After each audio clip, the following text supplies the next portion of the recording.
parece dobrar a aposta, né? Pois é, Sakamoto. E aí, eu tenho um bastidor interessante que essa semana eu estava no Congresso conversando com alguns deputados de direita e aliados, né, de Bolsonaro, digamos assim, sobre a questão da anistia, né? Porque muito se falou.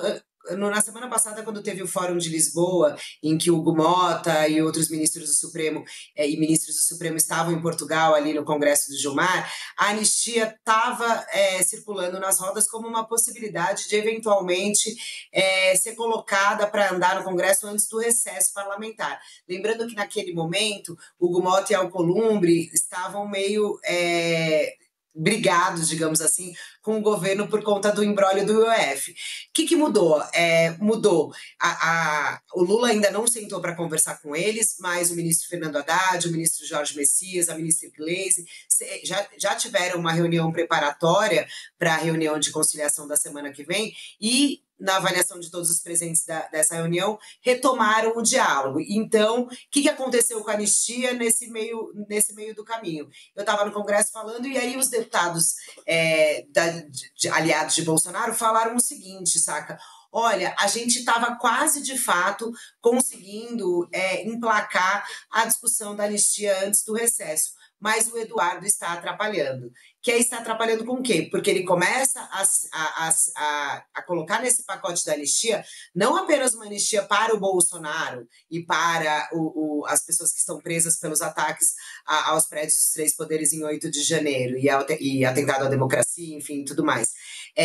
Ele começa a colocar ele também neste pacote, e isso atrasa, dificulta, na visão desses aliados do próprio bolsonarismo, a apreciação dessa pauta. Então, agora, ele está, de fato, como você colocou, talvez, dobrando essa aposta, e mais do que dobrando a aposta, já se colocando como, nessas negociações políticas, como uma pessoa que precisa ser alvo deste benefício que o Congresso vai conceder eventualmente, porque ele está dobrando a aposta, porque ele está enfrentando o ministro do Supremo Tribunal Federal, Alexandre de Moraes, e continua aí nas suas conspirações, digamos assim, contra o país, dizendo que a gente vive numa censura, fazendo algumas outras acusações internacionalmente. Então, assim, acho que esse movimento do Eduardo Bolsonaro tende a ter um impacto na própria direita que vai acabar achando, não dá para dobrar tanto a aposta assim, porque as pessoas vão ter que. É aquela coisa, saca? Uma coisa. E a professora colocou de um jeito muito interessante, que a gente teve essa discussão aqui. Podemos chamar de sanção?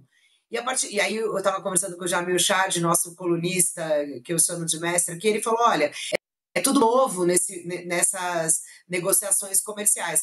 Mas a partir do momento em que você usa um argumento político para usar um mecanismo econômico e justificando com política, você está, sim, fazendo uma sanção.